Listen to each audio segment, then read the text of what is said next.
Well, Britain's relationship with Russia has not been that great for some time.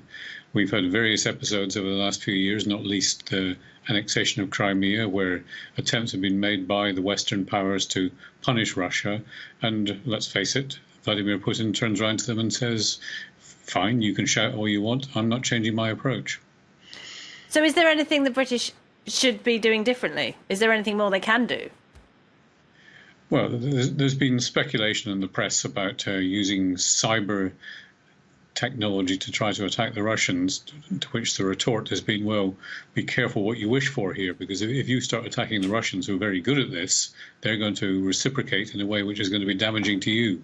Financial sanctions targeted at the coterie of people around Putin may work, but it's been proved to be relatively ineffective so far in derailing the Russian policy.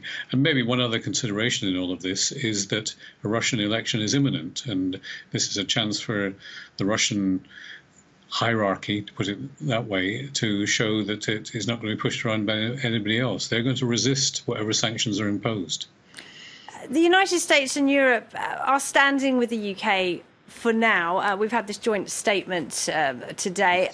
What about then when Russia retaliates, which it keeps promising to do? Is there a risk that the UK will then find itself isolated?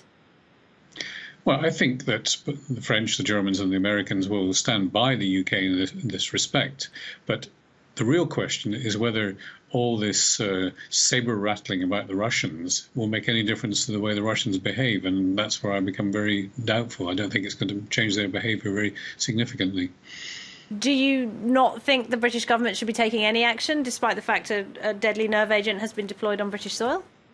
Well, yes, they want to be seen to be taking action, and expulsion of the diplomats is the most obvious way to do that. That's something that will hurt the Russians, because it affects their intelligence gathering, it affects their international relations. And if France or Germany were to do something similar in the absence of some kind of positive reaction from the Russians, then that would accentuate it. But let's not delude ourselves. If all these things are done, will it change Russian behavior? I rather doubt it.